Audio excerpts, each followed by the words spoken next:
This is a download from Rutland Radio. Hello, and thank you for downloading the Rutland Radio podcast from rutlandradio.co.uk. This is where you can hear the best bits from the last week. Right, I'm Breda Griffin, and I'm Deputy Mayor of Stamford, but acting the Mayor whilst we haven't a Mayor at the moment. And my name is Steve Bond, and I'm President of the Royal British Legion in Stamford. What a turnout. That's all I can say about today, really, the open-air service here at Broad Street. Absolutely fantastic. Each year it seems to get more and more, but this year was really wonderful to see so many people. And when you looked at them when they parted like the sea, it was fantastic. Brought tears to your eyes, really. And you gave some of the address up on the balcony today. Yes. It's out of all the remembrance services that we've had in Stamford, this really is with the centenary of World War I. Yes.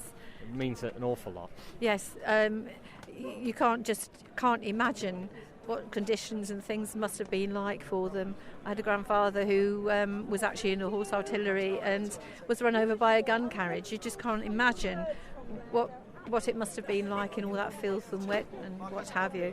And day after day, no reprieve. So, yes, I think we need to just say thank you very much for all that they did.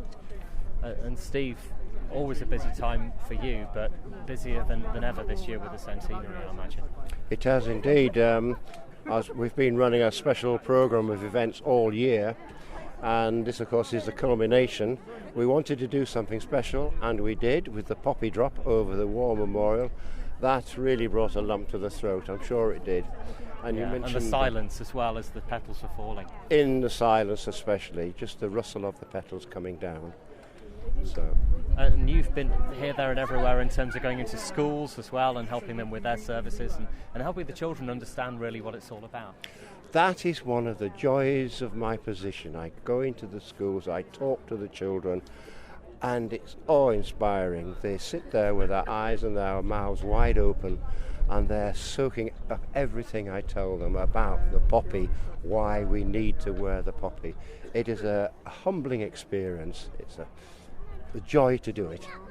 And as far as Stamford's events, there's more to come later today? Yes, we've got, there's a service at All Saints Church at 5 o'clock with Fare's Requiem, and then it's 6:30 to get to the I'm going to call it the Meadows, the wreck it should be, and for about 6:30, and then we're going to light the beacon at 7 so that we're in sync with all the rest of the nation and internationally we're going to be doing it. So yes, it's wonderful. Thank you very much for joining us here today. Numbers, do we think about 1,000, something like that? I should think at least that. Easily. It's getting to be a problem, a lovely problem. We enjoy the problem. Let's have more of it. And could I just say one word more about our programme of events for this year? We do come to a climax next Sunday on the 18th, when we're going to have a service in All Saints Church starting at 5 o'clock. And this will be the culmination. It's a service of thanksgiving for the end of the hostilities, not just World War I, but in all conflicts, of remembrance for those who gave their lives for us, and finally for rededication of the Royal British Legion and the work we do for the armed services community. Everyone is welcome. We would like everyone to be there. That's 5 o'clock next Sunday, the 18th, at All Saints Church in Stamford. And there's going to be just a small, what should we call it, rustic supper that I'm putting on for the members of the British Legion in Stamford. So that's tomorrow night, but hopefully that should all work out okay. Thank you. Rutland Radio. So it's just before 7 o'clock on Sunday evening. It's almost pitch dark here. I'm here with the Lord Lieutenant, Dr. Sarah Finesse. What a weekend, and what a kind of culmination of all the World War I commemorations. It's been so exciting. I think we've had something very, very special for this very special armistice. You know, centennial armistice. Churches across Rutland have been absolutely packed with people of all ages. There have been all sorts of other things going on. And I'm just so proud and heartened to know, that people care so much. And it's not just sort of people of my age. It's youngsters, all sorts of people. People have been doing things in schools, everybody has engaged and is thinking about what are the lessons of the First World War, and thinking about, how we ought to be more community-minded and live life to the full and live life for the benefit of others. And I think that's fantastic. So lighting this beacon will be a wonderful end to an exciting and very, very special weekend. I feel so privileged to have been Lord Lieutenant for the first time, this particular armistice. And having 300 people marching past in Oakham High Street was amazing in the afternoon. I was in Uppingham in the morning, I then popped into Ashwell, and then I was in Oakham in the afternoon, and now I'm here in Oakham again to light the beacon. So it's been very, very exciting, and I feel so proud and heartened by all these people who care about what happened 100 years ago. The weekly Rutland Radio podcast. So it's just about 10:30 on a Saturday evening in Stamford. It's November, it's cold, but it doesn't stop the street pastors from going out. Sean, I'm with you, and we've got Liz and Tom and Wendy. You do this quite often, don't you? Going out on the streets of Stamford and making sure everyone's okay. Yeah, so we come out to make sure that people in town are safe. We look out for the people who are a bit worse for wear, should we say. Some people have had a bit too much to drink. Often we find people who've actually had drinks spiked, so not drunk to their own accord, but because someone's been messing with their drinks. Mm-hmm. Some people just come out to have a drink because they had a bad day or in a bad relationship and they just want to let off steam. We're here for people if they want to talk to us. Sometimes just listening is enough for a lot of people. We've only just started and we've already picked up glass and some bottles and glasses, and that's another part of being a street pastor as well. It's making sure that the streets are clean. Clean from bottles and glass. So bottles and glasses can be used as a weapon. So we take that away. Not that we get much in Stamford doing that sort of thing, but the temptation's there, so we remove it. The broken glass, we'll sweep up. A lot of girls come out of pubs and clubs being on high heels all night, take their shoes off, and they're walking around bare feet. Broken glass end up in A&E, so we clear up the glass to stop that, but we'll also give out flip-flops for the girls. Have you got a feeling about tonight whether you think it's going to be more of a quiet one, a rowdy one, or can you just never tell? You can never tell. Every weekend's different. Mm-hmm. At the moment it's quiet. We don't like to use the Q word, but as you can see there's a few people milling around, but it's early. When pubs start closing, more people come out and things can kick off. So we're back at base. It's about 12:30. It's really chilly out there, but it's fine. It keeps you awake. Seen a bit of a ruckus, picked up a lot of broken glass and other glasses, and we've just got back, and Kate, the prayer pastor, has got the tea on, she's got the biscuits out, and she's been in the warmth. So what does a prayer pastor do in comparison to the street pastors? You probably heard Sean calling me a couple of times saying somebody needs help. That's the main reason I'm here, so that when the team are out there and they come across someone who's maybe fallen over, maybe having a problem, or the first time he called, he said, someone came up to us and said, my friend needs help. So I was thinking about that friend and what sort of help he might need and where he was by himself. And the second time Sean called, it was someone who was in a bad way and needed some physical help, and that arrived as well. So my job at the end of the phone line here at base is to send up a prayer, to hold them up, say, Lord, I know you know what the problem is. Send your love and your peace and your calm, and let the anger go away, and just look after the people out there in Stamford tonight. It's lovely that you have their back. That's a lovely way of putting it, and people do tell me that from time to time. There's nearly always a prayer pastor here when the team are out. Occasionally, when there isn't one able to come on the rota, then there'll be someone at home who'll be staying awake, who's on the end of the phone line if needed. Liz, you're 81, and you've been a street pastor for about 4 years now? 4 years, yeah. Mm-hmm. Yeah. Why did you want to do it? Well, my husband died, and I thought this is the time to try and start something new. And I've been terribly interested in it. I've got 5 children and 14 grandchildren, and I think they do need somebody out in the streets to make certain they're safe. And what time is it now? It's 1:45. We're on the second round. We've swept up a lot of glass. We've seen a bit of a ruckus. You've given out loads of lollipops. They seem to love the lollipops. They do, and of course I hadn't realised before. I thought it was a peculiar thing to give lollipops, but sugar helps them dissipate some of the alcohol.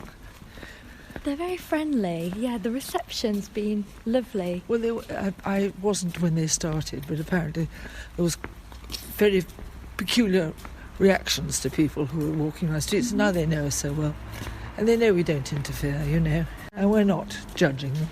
That's the important thing, I think. What would you say the worst experience? The worst experience ever was we suddenly saw.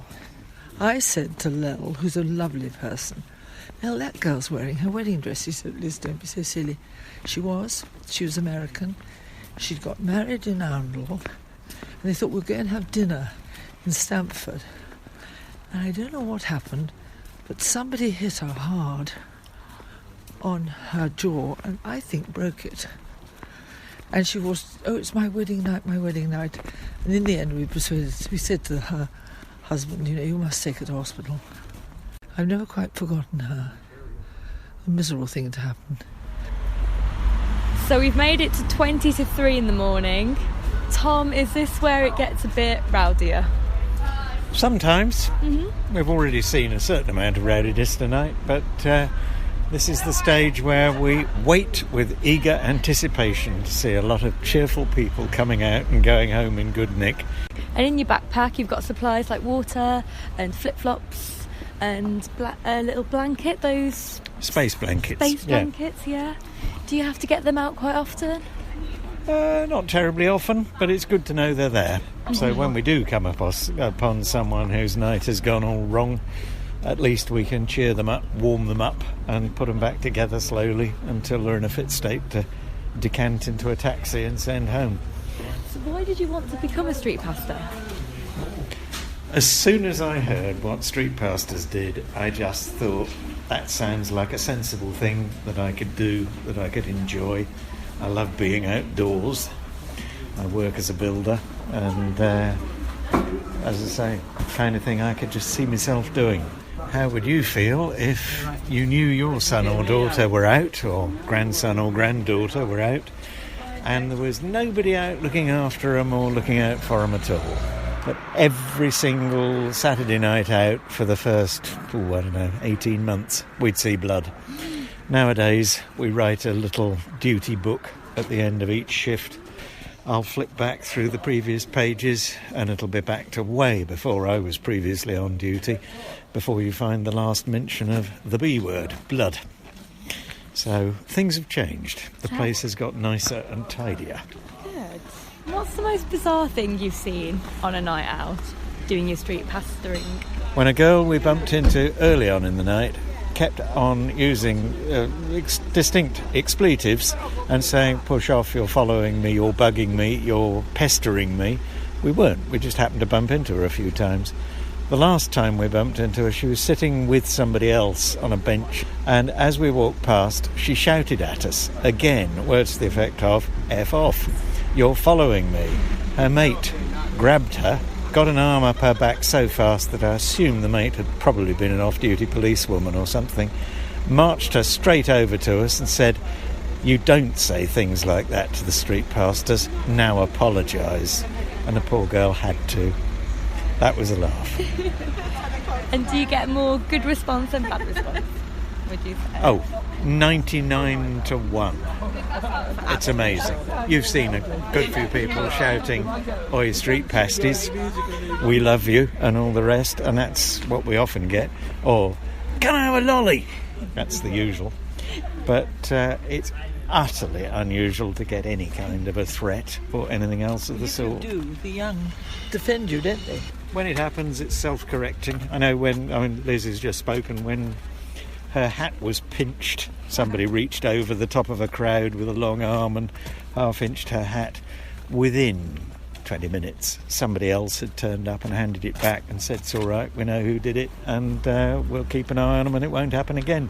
Probably one of the most rewarding things we do see is when we come round a corner like we did to the fight in the lane off Red Lion Square earlier on, and find that there are total anybody's off the street acting as sensible and competent street pastors would, to try to sort a situation out, get somebody sober enough to get them home, break up a fight, whatever, because that's the way most people actually are. Rutland Radio. It's Rutland Radio breakfast time. I'm Rob Pisani. Now, you know we're great supporters of the Santa Fun Runs here at Rutland Radio. The one at Burley, the one at Belvoir Castle. Well, there's also one in Oakham this year, which is going to be at the Rugby Club. It's organised by the Rotary Club in Rutland. And to tell us more, Richard Simmons. Now, Richard, this is, it's kind of something that Oakham has been waiting for, don't you think? I think so. We thought so. We've been supporting the Stamford Burley Santa Fun Run for many, many years, using it as a vehicle to raise money for Rutland Rotary Club ventures and charities. And we thought, well, for heaven's sake, let's do one ourselves. There's 15,000 people in Oakham alone, and the fun of seeing so many Santas running around is a great spectacle. Speaking as a retired optometrist, it's a really spectacular and fun event. And we're hoping that it can be a part of the Oakham and Rutland calendar, not in competition with the Stamford one, but as an adjunct to it, as an accessory to it, and as an option. Well, indeed, because actually the way that they all worked out, they're all on different dates, so Yes. you could potentially do at least 3 Santa runs in the run up to Absolutely. Christmas, if you wanted to. I know of one person that's doing 2, ours and the Stamford one, but that is, to do 3 is probably taking it a little bit too far, but that would be fantastic if people got that keen on the idea. So it's at the Oakham Rugby Club. So tell us how far round your routes are. The full circuit is a 2-kilometre circuit which you can run as many times as you like or you think you must, but there are also shorter circuits of 1.2k and a 500-metre circuit just round the first team pitch for those that are doing the buggy run, pushing their child in a buggy, because as well as the Santas, we're hoping that there can be extra fun with what's called toddle waddle, such that your little toddlers can walk along the paved patio outside the rugby club, and parents can push their decorated buggy around the shorter course. Unfortunately, no dogs allowed, so we thought we would make it for all ages as an extra to just the Santa run. The Toddle Waddle starts at 10:30, so if you're going to be there and see all the fun, get there soon after 10. The Santa Run itself is going to start at 11 o'clock, following the usual warm-up and musical session and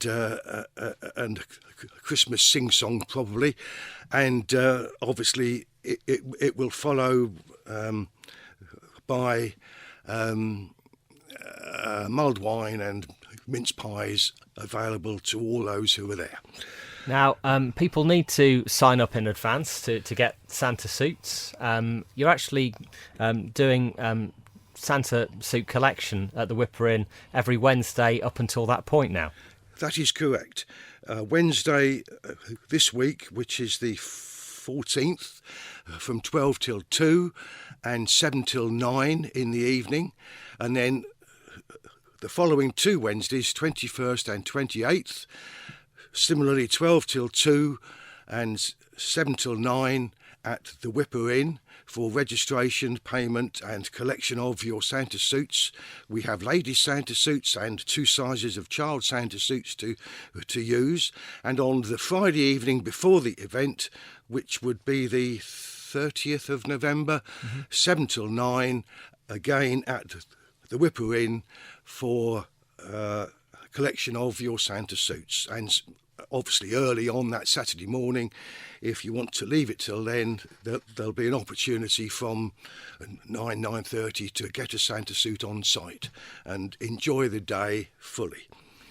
And how much is it for people to take part? And I guess, in addition to that, you'd like them to raise sponsorship. Yes. For whatever cause they like as well. Yeah.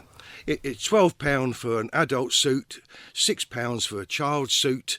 That helps Rutland Rotary itself, but you can also collect a sponsor form from the Whipper Inn on those times and run gaining sponsorship for Rotary or for a charity of your own choice. We already have people registered who are going to run for Alderhay Hospital in Liverpool and for the Donkey Sanctuary. So your favourite charity or organisation can be run in aid of. And like the others, you have the easiest website for a Rutland Santa Fun run you possibly could, organised by the Rotary, which is, just to get it up here, Rutland Rotary santafunrun.co.uk. But if you put in Rutland Rotary Santa Fun Run into your search engine, you'll go straight there. That is correct, Rob. And all details are on that site. All these details I've mentioned, plus my contact number. If there are any further queries, folk can contact me direct. So, first day of December, where you're feeling really festive, why not give it a go? For the first time, Oakham Rugby Club, the run starts at 11 o'clock and the toddle waddle in the pushchairs from 10:30. And you can pick up the suits on the morning as well. But please do register if you can in advance. And Richard Simmons, thanks for joining us on Rutland Radio. Thank you very much indeed, Rob, for your support. Rutland Radio's best bits on the podcast. Yeah, well, it was Karen that picked myself and Camilla. So it wasn't Lord Sugar that pulled us back in, it was Karen. Really, I'd done everything that he asked me to do, so I didn't really get his point. He was saying somehow you were disruptive. I mean, all you did was whoop when one of the takes was going on in the advert. Nothing else, surely. No, you could tell in the boardroom. Karen's got a certain way of speaking to people. And I get there's been a lot of people on Twitter saying, oh, were you getting a taste of your own medicine? That's how you spoke to people in week 2. Actually, a programme is edited a certain way, but every single one of those girls, would have got on. It was only week 2. The pressure was on to make sure we won. And in my personal opinion, and most people I've spoken to, I wasn't rude. I was just trying to make sure that we won the task. Whereas I think Karen, from the outset, has a bit of a condescending tone, and it just didn't go down well with me. And it's such a difficult thing to play, I imagine, as a contestant, because you've got to actually stand out from the crowd, but not so much that you become different to the team. Yeah, one thing that frustrates me as a viewer when I've watched The Apprentice in the past is the ones that just kind of coast through. The ones that sit in the background and then somehow they've ended up in the final. Every time I watch it, that irritates the life out of me. I think, well, they didn't even deserve to win. What have they even done this whole time? So in my mind, I'm not one of those people that sits in the background anyway. Now, looking ahead to this coming week, it's a kind of gardening task. What can you tell us about it? Well, I can't tell you too much. No, indeed. But it's a services task, and I have a services business, so it's something that I was excited by. But obviously, like always, there's a bit of controversy, so you'll have to watch and see. I knew it would be right up your street. Khadija, thanks very much for joining us on Rutland Radio. Look forward to seeing you on TV on Wednesday night. You're welcome. Thank you for having me. Rutland Radio. So I'm Lieutenant Colonel Nick English, and I'm the Commanding Officer of 3 Regiment Army Air Corps. And, we're here on Kendrew Barracks, what was RAF Cottesmore's runway. Even flying on RAF Cottesmore's runway, as was, gets people excited in the area. But obviously with a helicopter, you don't necessarily need all the space that we've got here. Yeah, so we've come to Kendrew Barracks because it offers us a nice amount of space. So as an aviation battle group, we are one of the British Army's key bits of combat power. We bring a mixture of helicopters. We bring Apache attack helicopters. We bring the Wildcat reconnaissance helicopters, and later in the week we'll be joined with our Chinook heavy lift helicopters. So we, as a battle group, we bring all of those together to conduct aviation operations. And people don't necessarily think of the Army and aviation. They think, well, that's what the RAF does. So all of the battlefield helicopters you see are Army helicopters. So the Wildcat and the Apache are operated by the Army as part of the British Army. The Chinook and Puma are operated by the RAF but all in support of the Army. So all of our battlefield helicopters come together under an organisation known as the Joint Helicopter Command, and that allows us to bring the helicopters together in things like this as a battle group to do much more than you would otherwise be able to do just as single aircraft types. And is this the first time you've been able to use the facilities here at Kendrew? So we've used Kendrew before, but in a sort of smaller capacity. Actually, it offers us an ideal location because it's big enough. So we're here with 3 squadrons, soon to be 4 squadrons. So we're quite a big organisation, and it gives us the space to spread out. So here there are 2 Apache squadrons and a Wildcat squadron here at the moment. So you're literally just about to commence an exercise again as we speak. So we've already got one. So the mission started earlier on in the week. So the aircraft conducted that first mission, then came back here last night. We've got one mission already in progress today. If you keep your eyes up north, so at the moment keep your eyes on Northumberland mostly, and you'll find our aircraft up there. So we have one Apache squadron already on an operation, and the Wildcat squadron is about to start. And here today, I know you're literally being called back to the helicopter. Yeah, so we're trying to make this exercise as real as you possibly can. So the battle group isn't just here. The battle group is also based out of North Luffenham. So we've come with our full logistics complement. So I have a logistics team that are continuously running up and down the A1 to our main supply area, which is back in Thetford.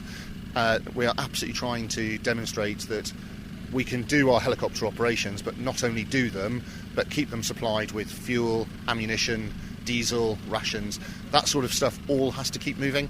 And it's a bit like trying to deliver Amazon parcels where your postcode keeps moving. So it's something that you really have to test. Great, thank you very much for that. Really appreciate your time. Thank you. No, you're welcome. Highlights from the past 7 days, the Rutland Radio Podcast. It's Peter Wood. And Greetham Valley Club of the Year. 850 members. That's quite a club, isn't it? Yes, it is. And it's been increasing for the last year and a half. And the industry is suffering, so we're really, really good here, yes. And so many wins as well. I mean, we're reading that. It has. Everything has come together with all the people who put their effort into it. And overall, there's probably between 50 and 60 people that have been involved in all those competitions. Really, really good. Excellent. Well done for winning Rutland Radio's Club of the Year this year at the Active Rutland Sports Awards. Thank you very much indeed. It's been a pleasure. My name's Emily and I won Disability Sports Person of the Year. And tell us what sports you do. Trampolining and rock climbing. What was the first one that you did? Trampolining. What's the best thing about that? On my first competition, I was really worried about how it was going to turn out, but I came first. You must be amazed. First time when you were first? Yes, I am proud of myself for getting just enjoying myself with the people who I love and help me a lot. We're very proud of you too. Well done, Emily. Thanks very much for joining us on Rutland Radio.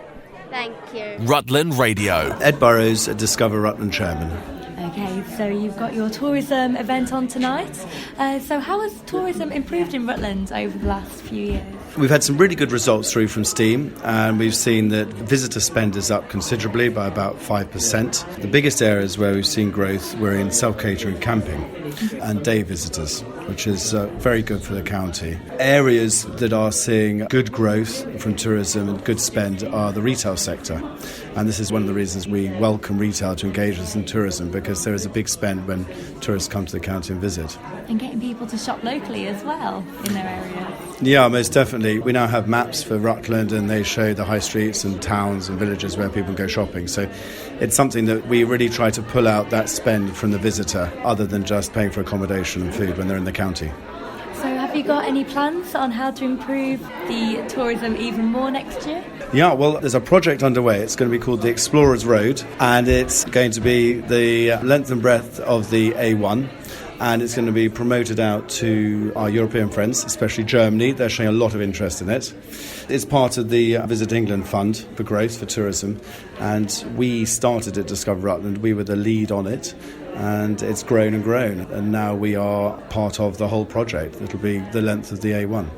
So How does that work then? Is it highlighting places along the A1? Exactly. It's highlighting places along the A1, the different counties, and unique things to go and see in those areas. So, as we all know, Rutland has many unique things to come and visit, and we'll be promoting those from Newtree Avenue to the Oakham Castle. But we are quintessentially English, and that's what our European friends want to see, especially the Germans. Perfect. Thank you very much, Ed. Thank you. The weekly Rutland Radio podcast. So yes, Sergeant Kev Pulley of Leicestershire and Rutland Police. Now, going back a good few years, you were obviously stationed in Rutland for a long time, and you got to know PC Andy Emery. Tell us about his work, because he was synonymous with Uppingham particularly. He was with Uppingham. He started off in Leicestershire.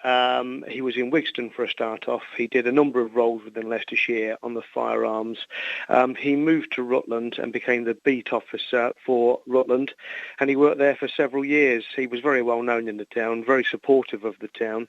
In fact, he loved the town. He lived there, he worked there, and he enjoyed every minute of it.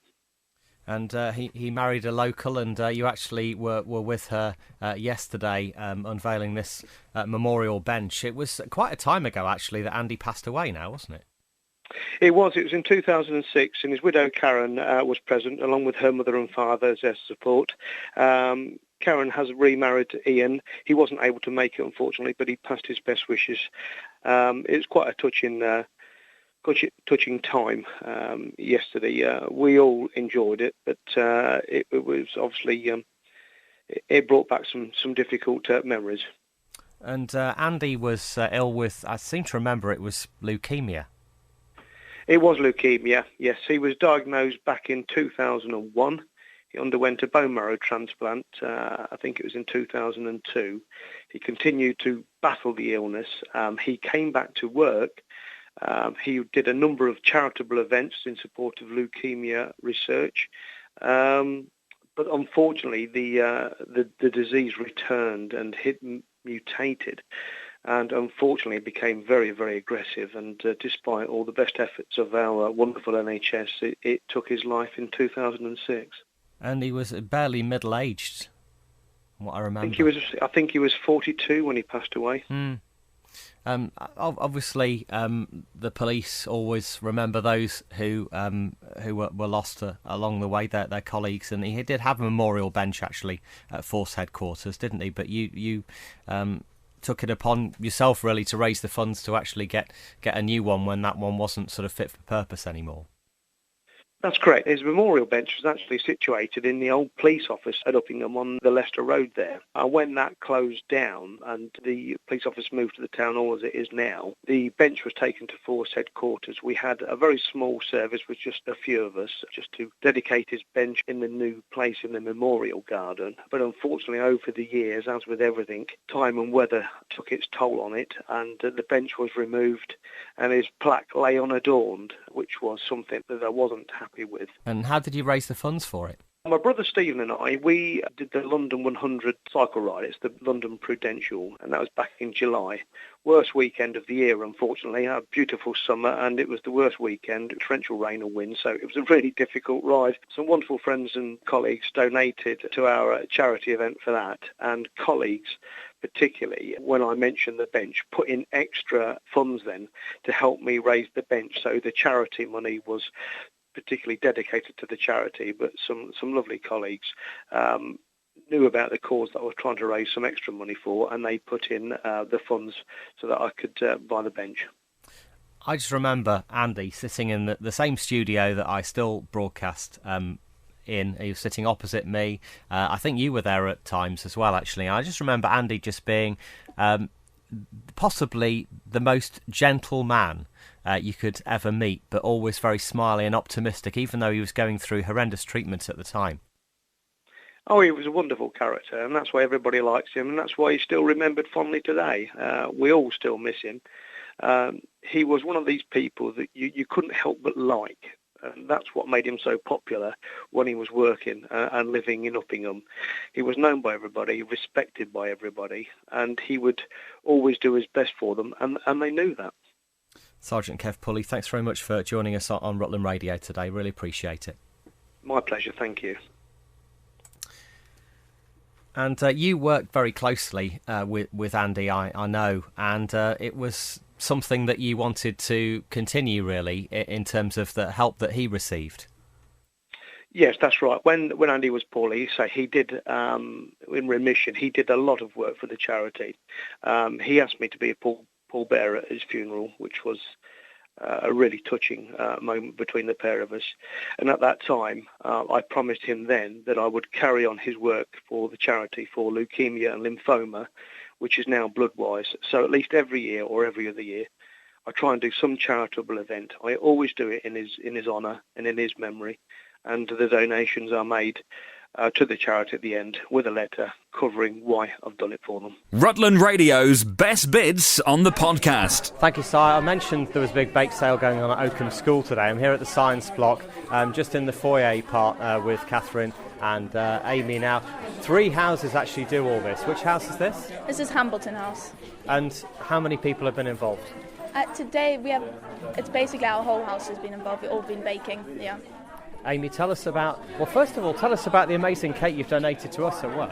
So I've made a chocolate cake and it has Smarties, M&Ms and sprinkles inside, and on top I've used like half a cookie as ears, and then I've done the original banner. I tried to incorporate that with the red sprinkles because the first Pudsey just had the red dots, and then I've just used icing for the face. And you've been doing this for a few years now, actually, every November. So another house in lower school called Ancaster does this as well. It's a bit smaller though, and I started in there in year 6, so I've done this for 5 years now. Amazing stuff. So, I mean, you've got a massive variety, haven't you? Everything from flapjacks to cupcakes to large cakes, and you have about 40 big cakes that you make. Yeah, so every year Miss Healy, our house mistress, she emails the teachers asking if they want a big cake for their class or for their department, and every year she tries and gets most teachers to buy them. So the students, they offer to make a big cake for each, and then we deliver them either today or sometime next week. Now, looking at all this, what would you choose? I think I'm going to have to go for a cupcake. Those cupcakes are winners every time. Yeah. It is quite amazing, isn't it? Just thinking of all the children you're going to help. And actually, over the years, you've raised hundreds every year. You've been doing this for 17 years. So we reckon £10,000 has been raised by Oakham School, those who were here before you as well. Yeah, I know. It's amazing how everyone comes together to raise money. It's really great. Thank you, Si. It's not just bake sales going on today. I'm just here in Oakham Marketplace. We've got the Macmillan stand actually in the position just outside Oakham Wines, but just neatly tucked between the parking spaces in the marketplace is the one and only Mr. Bean. It's all a bit mad, isn't it? Yeah, what are you doing at Boots today, Lindsay? We're gone bright at Boots in Oakham. Everyone's wearing bright coloured wigs, wearing the T-shirts, and yeah, we're raising lots of money. And you've popped over to have a photo with Mr. Bean. Well, that's the idea, isn't it? Till about 3:30 today, Mr. Bean, you're here? Yes, I'll be here till about 3:30 with Teddy and Pudsey. And your car, your Mini. This is just the car we would have seen on TV. Yes, it's exact the same replica, same colour and everything for Mr. Bean's car. Yes. And what does it mean for you to get involved with something like this? I mean, I have children's charities. They help so many charities themselves, children in need, don't they? Oh, yes, it's a wonderful charity, Children in Need. It's so many different things it does for them, and I'm pleased to spend the day here and try and make as much money as possible for them. So if you fancy a photo today, please make a donation as well in the marketplace till about 3:30 in Oakham. And as well as all the Children in Need fundraising today, Macmillan also have their mobile stand in Oakham Marketplace. I'm here with Kaz Lewis from the charity. Now, Macmillan is one of those names that we've known for years in Rutland, and I know you still have quite a presence, particularly working with Age UK these days. Yes, we do, and it's a very good united front together, do a lot of good between us. We're here today with Dottie, but we are the Betty team. We have got information for people. We'll talk to people if people want to come and have a chat, whether it's about signs and symptoms, prevention, or just something more in depth. then please come along. We've got Hilary, Karen and myself here for people to talk to. We're here today from 9 till 3. The support here locally is very, very good. And we have got a stand also in Uppingham Surgery and also a little information stand in the local library here in Oakham. So there is information available, but you can go on our website and you can also go onto our 0800 number, which is all on our information. And you can pick up that information if you're passing, as you say, all the different Macmillan services, but also the different partner organisations that work with Macmillan in Rutland, as you say, such as Age UK, Dove Cottage Hospice, Hollyhocks, and Rutland and Melton Cancer Support. Yeah. Is that right? Is that that is. Yeah, we did have the Dove Hospice staff come on yesterday, and we're hoping to have somebody today also from Age UK Macmillan as well. All in Oakham Marketplace till 3 o'clock. Rutland Radio. So it's a beautiful day. There's blue skies, sunshine, rolling countryside, and you might be able to hear in the background just the faint noise of some farm animals. I'm at Sacrowell Farm with Jess, the livestock manager. Hello. You're getting ready for Christmas, aren't you? Yes, we are. So it's not long till Christmas now, so we're preparing, ready for our Santa Claus visits. Included in that, obviously, we have all the animals on the farm as well for people to come and look at. So yeah, we're getting very busy at the moment. Santa's a big animal lover, isn't he? Yeah, he loves all the animals here at Sacrowell. So Santa has daily activities, and we encourage him to help out with all the mucking out, the feeding, and everything that goes on here at Sacrowell. So we've had a wander around the farm. I've literally seen all corners of it, and there are so many animals, but so many rare animals as well. We've got quite a lot of different breeds. Yeah, so we really encourage and support rare breeds here at Sacrowell Farm, and we try to back it up with a commercial element as well, so people really understand the agricultural industry. There is a lot of, native breeds this country that are struggling. So we've got Suffolk Punch Horse and the Cleveland Bays. So we've got all the mares here. We've got landrace pigs, so they're a rare breed as well. Lincoln Longwool sheep, some Herdwicks. When you think of rare animals, for me, I always think of tigers and pandas. You don't always think of farm animals and animals that are as close to you that are actually quite rare and maybe dying out. Yeah, so I think a lot of the sort of more exotic animals get a lot more publicity than the farm animals, really. We are a charity here, so we're the William Scott Abbott Trust, which is to educate everybody around food, farming, fibre and forestry, obviously backed up with our Sacrowell arm, which does a lot more of our commercial events and things like that. So, it's a massive, massive part of the trust as ethos to educate people around these areas that are so, so important for our country. And you mentioned, was it the red Dexters that... Oh, no, it wasn't. They're the cows. I remember you mentioned that one of the animals is more rare than the giant panda. Yeah, so the Suffolk Punches, there's only actually around, between 70 and 80 mares left breeding. The Suffolk Punch Society have done a lot of work with Tremlows to sort of do some artificial insemination and freeze some semen to send abroad to Australia and New Zealand. So the stallion that we've used here, he's also going to be hopefully having some babies around the world as well. So right in one of the far corners of Sacrowell Farm, you've got this beautiful farmhouse, and I've walked inside and it just smells of oranges and cinnamon. There's Christmas trees all over the place. You can smell the fir. It really, really smells like Christmas. A gorgeous fireplace as well, decorated with holly and berries. And with Jack Pishorn, who is the Visitors Operations Manager here. Yes. This is your Christmas house this year. This is our Christmas house. Father Christmas arrives on the 24th of November this year, so we're all very excited. We're all very busy at the moment, putting all the Christmas trees up, painting the sleigh, getting all the outfits sorted out. For all the boys and girls that are going to visit us over the next few weeks. Yeah, make sure that it's all prepped for Santa's arrival. 100%, very important. So we've got a big team of volunteers in over the last few days, putting trees up, putting all the garlands up, dressing the trees. You've been helping us out today as well. Because we're a trust here, we rely very heavily on our volunteer programme. So it is just me putting all the trees up by myself otherwise. So we do rely very heavily on everyone coming to help us out. And it's I hope it's looking fantastic. I hope anyway. It really is. It's looking so lovely. The sleigh's amazing as well. I've painted a little bit on there. Helping top up the red paint. It's a very special sleigh. It's original prop from the 1985 Santa Claus movie. I have no idea how it's managed to become to Sackwell, but we've spent the last few years doing it up, and it's something really special that we can give to our visitors this year, and hopefully it'll be that big focal point to our Christmas celebrations. That's awesome. And what else will the children and the parents as well? They love Christmas. What else will they be doing? So of course we're open as the farm as normal. So we have all our Christmas animals, including our donkeys and our Lincoln Longhorns as well. We've also got reindeer food making. We've got all the different craft activities. We've got our indoor play barn that will be open after they've seen Father Christmas, so you can take them home completely tired. Loads to do. It's going to be a really busy time of year. So I've been in the Christmas house, I've been helping to decorate some of the sleigh, helping to pop all the Christmas decorations on the Christmas tree. I'm feeling so festive. I mean, we've still got a bit of time until Christmas, but I am really excited for Christmas now. And with Richard, you are a volunteer and you've been doing the same sort of bits and pieces, haven't you? I have, yeah. It's been really exciting trying to get the house together, decorate all the rooms. We've got such a big house in there. It's wonderful, and the outsides as well, making it all nice and festive.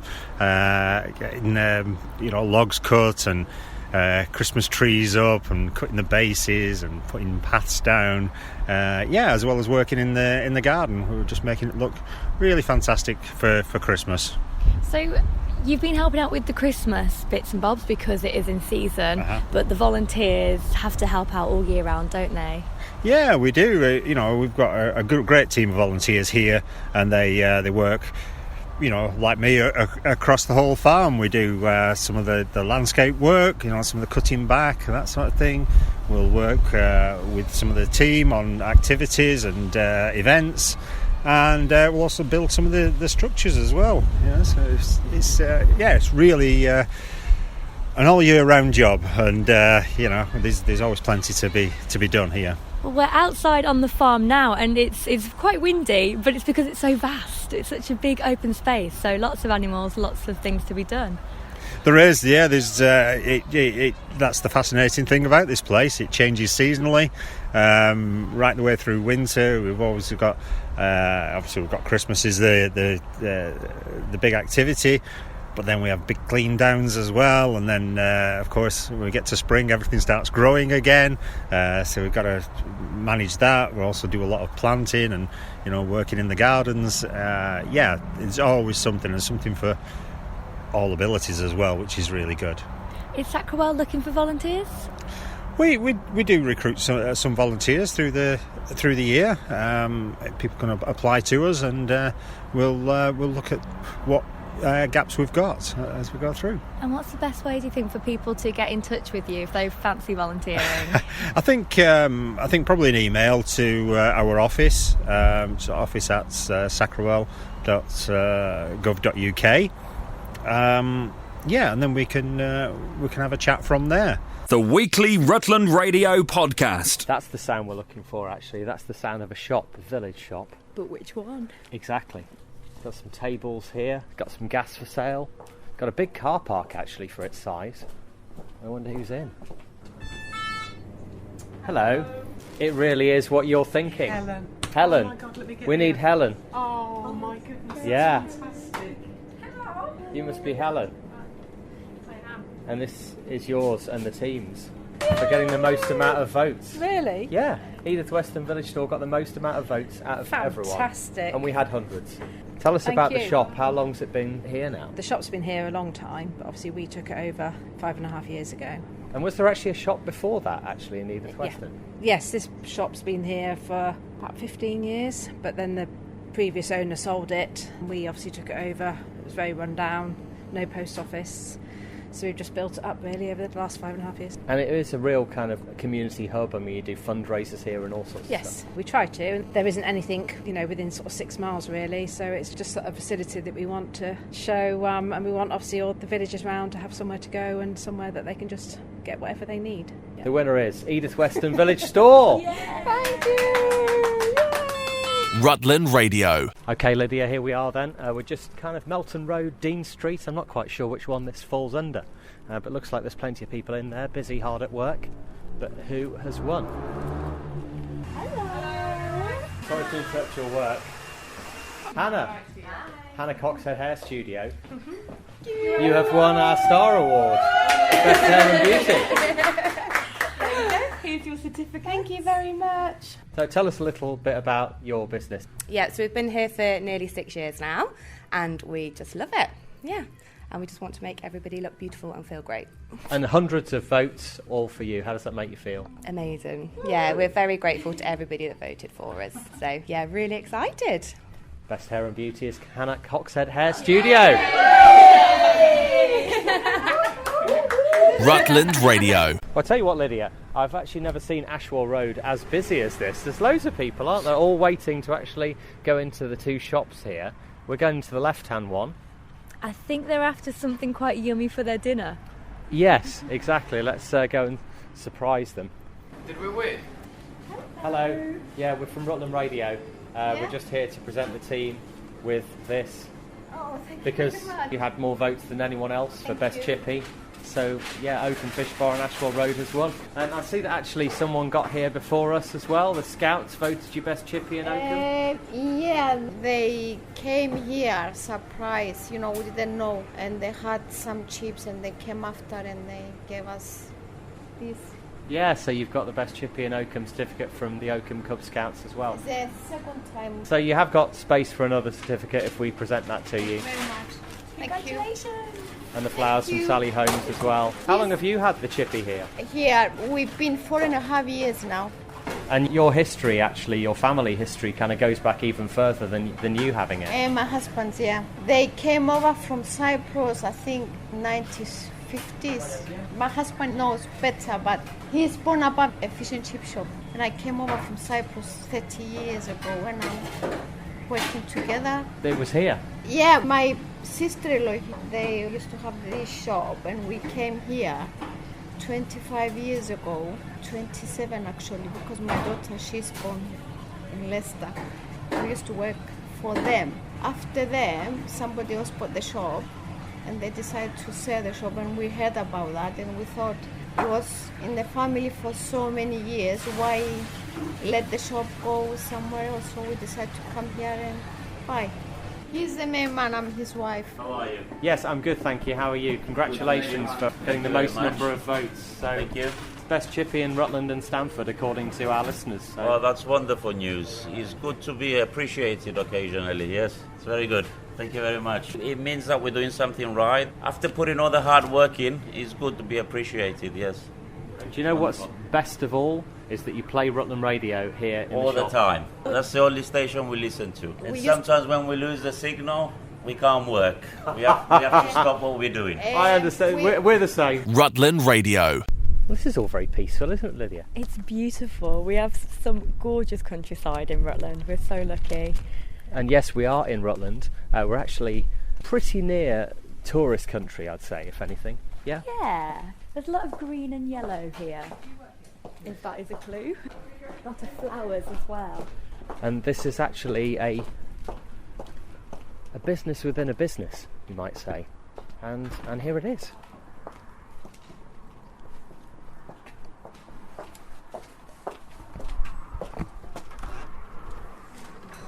Okay. Goodness gracious, great balls of Rutland Radio. Yes. That was a nice surprise. Look what we've got here. Thank you very much. You won Best Cafe Restaurant with the most number of votes.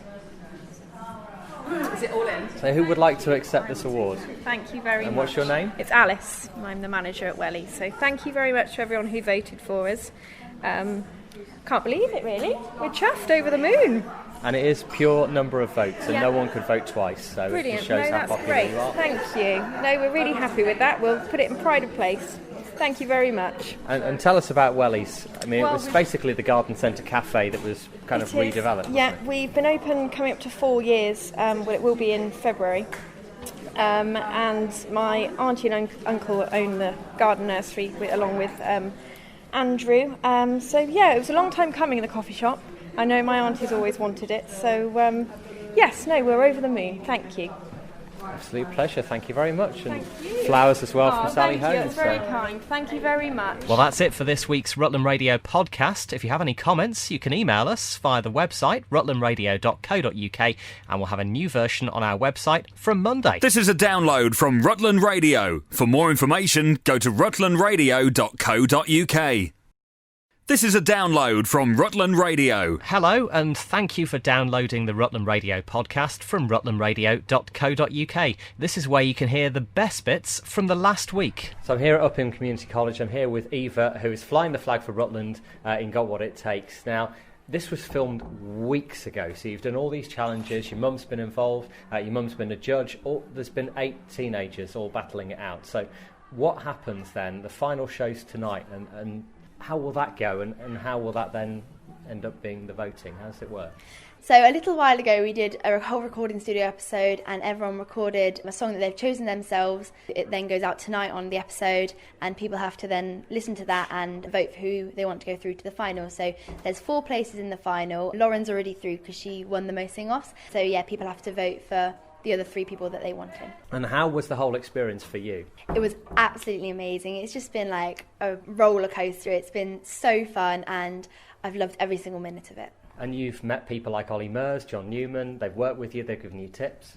Yeah, it's crazy. I mean, I never thought I'd be standing here, like, having met people like that, like Ollie Murs, John Newman, and they're just such lovely people and really down to earth, and yeah, it's just been amazing meeting them. Such good advice. And what has been the biggest thing that they've said to you? Because you're one of the younger contestants in it as well. Yeah, I'm the second youngest. Ollie Murs, on episode 7, he called me aside and spoke to me and gave me a few tips about controlling my voice, because I've got quite a big, loud voice. So yeah, he gave me a few tips about that, which was like really helpful. So really, come 6 o'clock tonight, it's a chance for people to vote. It's a chance for people to support one of their own, really, for us. It'd mean the world to me if you guys all voted for me. It'd be absolutely amazing. So the votes are open for 24 hours, aren't they? 6 p.m. tonight to 6 p.m. tomorrow. Yes. And then what? And then on the 23rd/4th, me and my mum and all the other contestants, we all go to Manchester and we film the final episode. We find out who gets in the final, and we find out who's won as well. So we'll all know a day before you guys do. And you've been rallying round everywhere, getting Team Eva badges out, and loads of people have shown their support for you. That's kind of part of the process, isn't it, putting yourself out there? Yeah, it's definitely part of the process, like promoting yourself and just letting everyone know what's actually going on. And it just means the world to me how much people have supported me and just stood by me through everything. It's been amazing. Highlights from the past 7 days, the Rutland Radio podcast. Can we talk first off then about I'm a Celebrity? Would you go into the jungle? I would have done 10 years ago, but not now, because I couldn't lay on the floor, I don't think, now. What about a nice swinging hammock? Yes, that would be lovely. That would be lovely. I could eat the things if I was hungry, but the funniest thing was for me, Harry Redknapp. Have they not watched this programme? I thought there'd be a caravan round the back with a bacon sandwich. I bet there is. We'll never know. But yes, I know exactly what you mean, because he claimed to never have watched it, didn't he? Yes, and his wife does everything for him. Oh, wow. Where's this new modern man? Clearly not in the Redknapp household. I know what you mean. What about Strictly? And I suppose, you know, the right person went, do you think? No, I wanted her to stay. I would have liked the cricketer to go. It's a tough one between those two, because I suppose they were the weaker dancers, really. But only because Otis screams so much.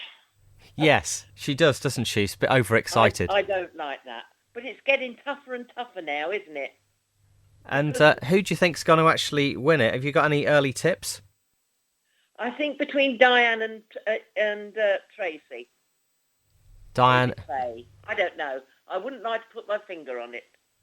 It's tough, isn't it? Yeah, a lot of people. Christina Rianoff is saying that Joe Suggan, his partner Diane, as you say. Ashley, I think, is brilliant. People say, well, you know, it's not fair because she's already danced before, but I think she's been outstanding.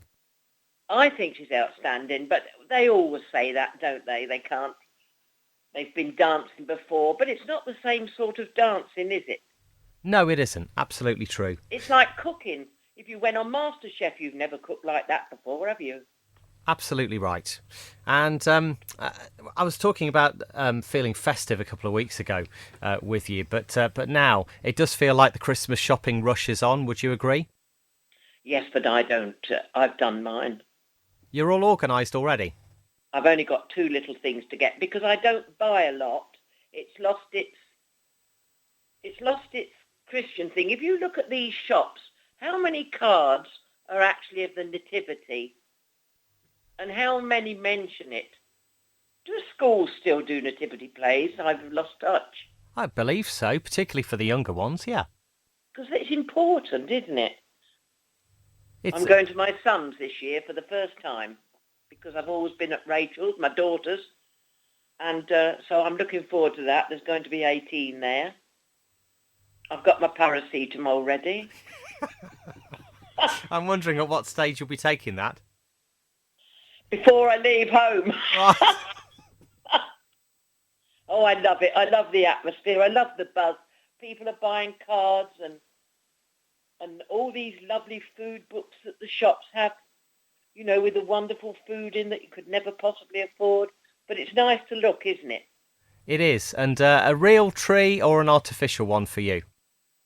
I've got an artificial one this year, but I might succumb to a real one to put in the garden for the birds with suet bits and things hanging on it. That'd be nice. Yes. Then you don't get the pine needles on the floor, do you? Very good point. Yes, so that'll be me at Christmas. Feeding the birds. I think we're dragging out the artificial one again. I feel guilty, though, because, you know, we're told not to use plastic and stuff, but if you've already got it, then, you know, that you've already committed the sin without realising, haven't you? Yes, but you've got to save the trees as well. There's 2 sides to it, isn't there? There is. Just enjoy yourselves, whatever. Rutland Radio. So, Ginger, we've been out plogging this afternoon. Was at South Street. Then we headed down Melton Road a little bit and then on to Land's End Way. Yes. And we've collected loads. We collected 11 bags today. We collected the most than we've ever collected before. And after talking to some of the others, they don't even think we went very far, maybe 2.5 miles at a push. So considering we've only done a short distance and we've collected the most we've ever collected, that's incredible for a 2-hour plog. That's incredible, yeah. Really good. So it's all, well, most of the litter have gone from there now, majority of it. How long, I know it's heartbreaking, but how long do you think it'll be until you'll do this route again and it might just all be back? Oh, it's a difficult question because, as you know, we try and do a different route every time. So this is our 4th plog now, and we meet once a month and we try and do a different section of Oakham. And I'm hoping that the message is getting out there that it's very easy to either find a bin, put it in a bin, or take it home with you and put it in your own bin. If you've got a bottle, a plastic bottle or a glass bottle or a packet of crisps or straws, the kinds of things that we have found today, I'm sure you'll agree, are incredible and easy to put in a bin. The optimist in me says we are reducing the problem, and I really hope that we are, because hopefully we have reduced birds and insects trying to eat through the tiny little bits of plastic that we picked up. You know, plastic and all the polystyrene, it becomes a pollutant when it gets dirt on it and the chemicals. So we've cleaned up the environment for wildlife, really, and nature around us. Rutland is a beautiful small county. We want to keep it that way. You know, we live here, our children are here, so it's helping not only wildlife but us at the end of the day as well. You know, we all know about plastics being found in sea life now, and we're part of that food chain, really. So whatever damage we're doing to the environment, we're essentially damaging the human race. I think it's simple, really. But it's great that the plogging group is growing. That's wonderful. And if we can all be a little bit mindful and teach the youngsters as well, you know, and it's not a new concept. You know, we had Keep Britain Tidy, the campaign in the 1950s. it's really interesting to hear from some of the others today ideas that they've seen on the news, how supermarket chains are reducing plastic in their products. So, little steps are happening and it's making a positive difference. So we have to remain optimistic about the future. Rutland Radio's best bits on the podcast. Yes, hello Marie. Good morning. How many advent calendars you've got so far, you think? I think we've hit just over 300 advent calendars, which is slightly short of last year's, but it's still going to help a lot of people in the area. And whereabouts are they going? They will be going to all the local food banks, some elderly people, and anyone that we're aware of that just needs a little bit of help to ensure their children or a vulnerable person gets an advent calendar. And you've only got a couple of days if people would like to donate to this, because I guess then you need to get them out. We're stopping the collection on Friday afternoon.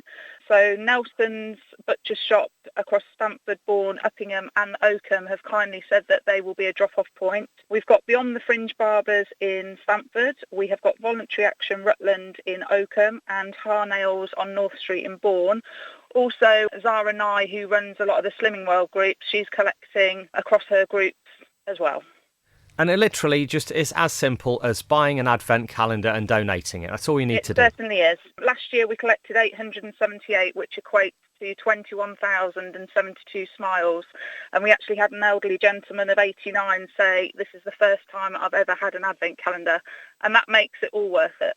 Doesn't it? Just absolutely. And so many people can get involved with this, but you just basically would love to have a few hundred extra by this Friday. But it's possible, isn't it? It is certainly possible. And anyone that wants to follow our Facebook page to know where they've gone or to help us with any other appeals, it's Here to Help Others, which is, as I say, is a Facebook page that I set up about 4 years ago. And after the Advent Calendar appeal, we'll be helping Voluntary Action Rutland with their Christmas appeal.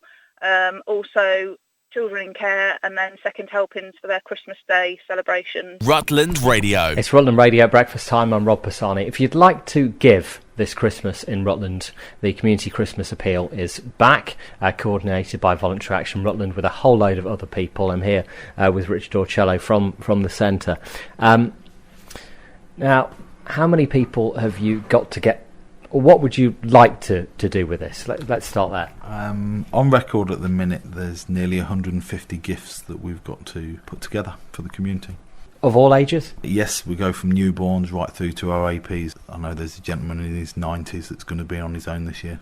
Could you give us any idea of the kind of things?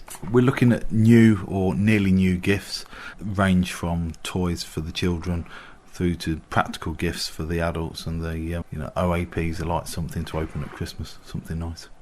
And is it pretty evenly spread across the age groups as well? Fairly evenly spread. We always find a gap, especially for older teenage boys and the men. Most gifts tend to be for the girls and the women. And where can people drop all this off?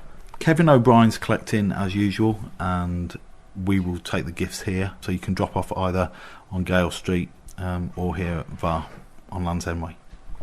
And you'd like it unwrapped, and so you can see it before you actually take it?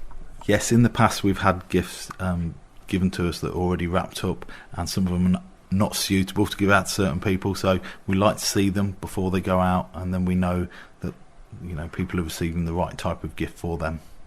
And I know you can't talk specifics, but what kind of... Who are people really buying for? People, I guess, who without this wouldn't necessarily have a Christmas. Yeah, it's the health and social care services, so social services, people that obviously haven't got any more family. We're looking after people like that. So it could be anything really that would really just make their day. Anything that would just make them smile, I suppose. Yeah, I mean, some of them, some of the hardest cases to deal with are the ones that have been left with nothing, and then there's other people that have been left on their own. So we're just trying to bring a little bit of light to everybody at Christmas. And we haven't got long. Not long at all. Distribution for this is literally 2 weeks away. I've got to find 150 gifts, so the sooner we can get moving with it, the better. Is it worth people giving you a ring and saying, well, what about something like this? Or is it better for them just to go out and just think, well, actually, let's just let's just get something for someone, you can almost imagine. If people want to give us a ring here, that's fine. We've got a list of ages appropriate for people that need gifts, or just be creative. Just a standard gift that would go across the board. The weekly Rutland Radio podcast. Yes, I started it, 29 years ago. How many people do you get actually taking part in this typically? If it's a nice day, 500 plus. That must be It's a nice unbelievable. day. Yeah. What sort of things do people, toys, are these all sort of wrapped up when you drop them off at Grantham and Melton? No, we don't wrap them, mainly so that the people know what age group to give them to. And that's all sort of organised in advance, is it? You tell people what age group they'd like to actually, buy for? No, people bring whatever they want. I mean, there's a gentleman out, I think it's in Bottisford itself. He collects toys throughout the year and usually brings about 2 van loads full. Wow. It's brilliant. Obviously, the motorcyclists can't do that. We can only carry what we can carry on the bike. It usually works out, 12 to 1,500 toys. We all love doing it. This is the thing. Yeah, of course. I can well imagine. And we are starting now to get some youngsters involved, because a lot of them people that come are of mature years, shall we say. Seasoned people of the road. Yeah, seasoned. That's a good word. Yes. Thank you very much for your time. Have a good one on Sunday morning. And people can still get involved if they're free and they have a bike and they'd like to actually join you. Yes, by all means. Or, if anybody in Bottisford wants to bring a toy along, the motorcyclists will accept them with pleasure. Highlights from the past 7 days, the Rutland Radio podcast. Hi, I'm Tony Seamer. I'm presently a Vice President of the Stamford Pantomime Players. So what have you got coming up this Christmas? It's Sleeping Beauty this year. Is it the typical story of Sleeping Beauty? Yes, we do a very traditional pantomime. We have lots of singing, dancing, slapstick, audience participation, whatever you expect in a pantomime, you'll get it with us. So how long does it take to, I suppose, rehearse for this? When do the rehearsals start? The rehearsals start in early September, and then before that there's auditions, and then before that there's all the booking of the scenery and the whatever else goes with it, and sorting costumes out and all that sort of thing. So Christmas starts quite early for the pantomime people. It'll start practically after the next one's finished. Yes. More or less, yeah. Wow, so you've been involved in pantomimes for a long time? I've been involved with the Stamford Pantomime Players since 1967, actually. I was helping backstage. Then I had 10 years in the pantomime, which I thoroughly enjoyed, but I thought that was enough for me. And my wife was in it since, I think she said 1963. So we met through the pantomime. So, it's got a lot to answer for. And why do you love the pantos? Because they're such a Christmas tradition, aren't they? Yes, that's right. Well, I think to start with it was the camaraderie, just the fun of doing it and the whole thing, and being a pantomime as well. It was just fun. And it still is. The ages have changed a little bit. The cast have got a little bit younger, although we have got the town choir in it this year, and 1 or 2 other older people. But we've had grandparents and their grandchildren in it at the same time. So, it's a family show done by families. Yes. Yeah, so something for all ages. There certainly is, yeah. It's a very traditional pantomime. So we've been doing it in Stamford since 1951. So it's quite a long time for a society to be on the go. We're not the longest, because I think the Gilbert and Sullivan and the Sams are longer, but which we all do at the Corn Exchange Theatre. So we've been there a fair while as well. So when are the performances of Sleeping Beauty? They start on the 27th. And where's it going to be held? At the Stamford Corn Exchange Theatre, Broad Street, Stamford. Tickets available. Rutland Radio. Now, if you've been past Stamford train station recently, you've probably noticed that there's some plants and some green out the front, and they're looking very tidy, and that's all down to Stamford in Bloom. They help around the town, making sure the plants look healthy, they look lovely. And with Denise here, who's a volunteer. So Denise, why do you do it? Why do you enjoy coming down to Stamford in Bloom and helping out? Because I enjoy gardening, and I think it's important that the town looks as nice as it can do all the year round. So I'm happy to come out and help all the other volunteers do our bit. And how long have you been in Stamford? 4 years. now. And what do you love about it? What do I love about it? I love the town, I love the buildings, I like the people, and I especially like helping with Stamford in Bloom. You volunteer as well all year round, all weathers. It's getting a bit chilly now. It's a bit chilly this morning, but it's still nice to get out and see people who enjoy doing the same thing as you do.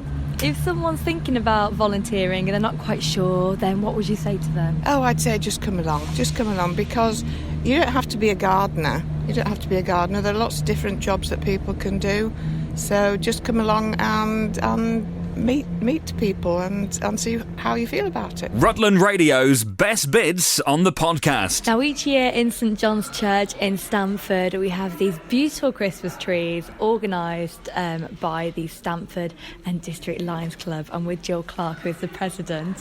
How wonderful is it again this year? It's absolutely beautiful. We've got a couple of extra trees this year, so it looks absolutely wonderful. Rutland Lions have put a tree in as well, which looks absolutely beautiful. And they've all got lights on. They're absolutely, just beautiful. I don't know what else I can say, really. It's overwhelming. How long has it been going for? The festival itself has been going for a long, long time. We've been doing it probably now for about 10 or 12 years, but we took it over from the others. It used to be a Christmas tree and crib festival, but unfortunately the cribs sort of dwindled away, so we kept it as just a Christmas tree festival. But it's a way of involving all the community and getting people to raise awareness of their organisations, their charities, their clubs and everything, and it's a beautiful way of doing it. So how long are these trees going to be in the church? They'll be here now until the 9th of December, and after that then the church returns to a church, really. The Cards for Good Causes stays open for a couple of days afterwards, and then we sort of close it back down again, ready for Christmas. And what would you say is the best time to come and see the trees? The best time for me is just as it's getting dark, because you come into the church, there's no light shining through the windows, and the lights from the trees show up absolutely beautifully. It's also nice to come during the day, because especially if it's a sunny day, because you've got the light coming through the stained glass windows, so you get that effect as well. So any time, really. Especially if you're coming down for the Stamford light switch on this weekend. Really worth popping in. Absolutely, yes. Santa's down on the Christmas market this year in the grotto as usual, and he'll be popping in at around about 10 o'clock into the church to look at the trees and probably have a photograph taken as well. And so, just pop in if you're around, pop in any time during the day. It's a beautiful sight. Rutland Radio. Thank you, Rob. I'm down at Oakham Castle. It's looking busy and it's looking full of boxes of poppies. Boxes and boxes and boxes. There are loads. Of course, 10,000 of them have got to be sold off this weekend. Vicky Goddard, the lady behind the Rutland Poppy Project. How's it going so far this morning? It's going absolutely crazy. It's really difficult to kind of manage it in a fair way, so apologies to people where it seems like we've kind of changed our minds a few times, but we're trying to be fair and consistent where we can. Yeah, people started queuing at 7:30 this morning. 7:30? Yeah, oh my gosh. Yeah, it was a bit bonkers really, but again, the crowds have come out and supported us, which has been fantastic, and hopefully we'll make a brilliant donation to Royal British Legion on the back of it. Is it only today you're selling them off? Well, no, there will be some for sale from the library, the castle and the museum as well, and it's just going to depend on how well they go today. If there's any left over, we'll be advertising future sales. So I can see in the just in the background the sweeper poppies up the hill. That's still there. So you've got boxes and boxes and boxes, and you've still got some left in the ground. So there literally are so many poppies. Yeah, I mean, it was difficult to imagine what 10,000 looked like, but actually when you see them in crates and things, you do get a better idea of how many there actually were made. And there should be plenty for everybody, so do come along and come and buy some. The weekly Rutland Radio podcast. Thank you, Rob. So apart from the poppies being sold outside Oakham Castle, if you take a look inside Oakham Castle, we've got the Rutland Fair Trade Market. I'm with Lynn from the Fair Trading Post. Now, Lynn, why is fair trade so important to us? Fair trade should be so important to us because it means that everybody who's involved in the supply chain gets a proper wage for the work that they do. And we're not talking about making people millionaires, we're talking about making the producers able to send their children to school, able to have clean water, sanitation, things that we take for granted in this country. So we can help and look out for others in other countries because we import a lot of things into our country, so they should be paid fairly. Absolutely, that's completely correct. That's where we're coming from. So what have you got on offer today? What haven't we got on offer today? I think that might be easiest. We have got wine, whiskey and gin, if you like a tipple. We have loads of chocolate, all sorts of different chocolate. We've got hampers, we've got nuts, we've got tea and coffee, biscuits. We have jams and marmalades. Then we've got all sorts of craft items and clothes and slippers. You name it, we've probably got it, or we can supply it for you. And what time are you down here today? I think we close at 3 o'clock, but if there's people here, I'll stay open. Rutland Radio. Hello. Hello, Eileen. It's Rob Pisani from Rutland Radio. Hello. I've had a nomination for our Hero of the Week from Wynne Peck for you. Oh. She said, "You're the most kind person I know, will do anything to help, never thinks about herself, has been very kind and helpful to me and others, never says no. I think she deserves recognition for being such a lovely person." So there you go. Well, thank you very much. Have you any idea what's prompted this? Anything in particular? Not really, no. I mean, she's a relation, but she's a neighbour, and she pops round most Friday nights to have a cup of tea here with us because she's on her own, she's 80. Mm-hmm. We help her if we can or anything. And we always kind of keep an eye on her house when she's not there or anything, Just do little odd jobs now and again for her. So, good neighbour, friend, and very helpful, and she appreciates it. Yes. Lovely. Well, there you go. You're our Hero of the Week. How does that feel?